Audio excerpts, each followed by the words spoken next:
sobrang ano ko sa pagbili ng gamit ng anak ko. Ayoko yung pagdating dito manipis, tapos mumurahin lang pala, tapos ang mahal-mahal ng babayaran.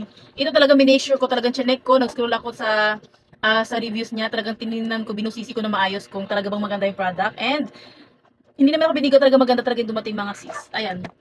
Ayan, Chari.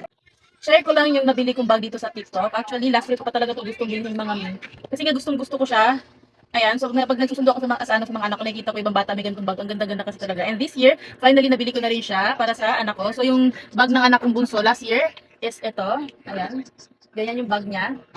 Last, nung grade 1 siya. Tapos this year, ngayon grade 2 siya, ito yung bag na ipapagamit ko sa kanya. Ito yung nabili ko. At kakarating lang nito mga sis. So ganito yung tsura ng likod niya mga sis.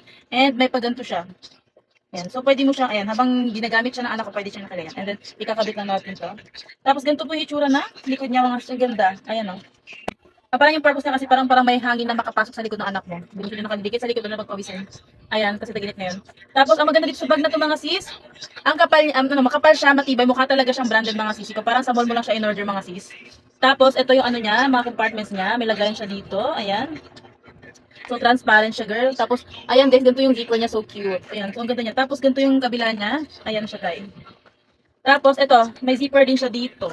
Ganda, no? Tapos, transparent na siya mga sis. So, pag nag-read ng gamit, pwede yan.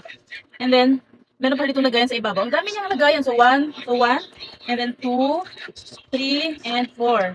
Aside from that, 5, 6, tapos 7. And then, pang 8 ito. Ayan, may nakalagay siya dito. So, pwede dito ilagay yung ng mga anak mo yung kunyari, meron silang pad paper. Ayan, kung ano. Pero kung magagamit ay tayo, pwede yan laptop dyan, ganyan. Tapos ito yung ibang mga gamit. Ganda niya gamitin sis. Ayan, ang dami niyang lagayan mga Miki. Gustong-gusto ko siya.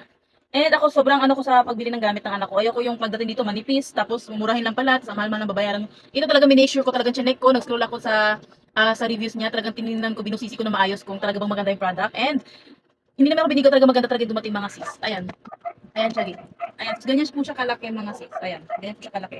So, kasya po siya hanggang grade 2 to grade 5 mga sis. Ayan, pwede siya sa mga ganong grades. Pag grade 6 siguro kasi malaki-laki na, maliit na siguro yun. So, kung bet nyo rin umorder nito, check out nyo na yan sa ating Yellow Basket.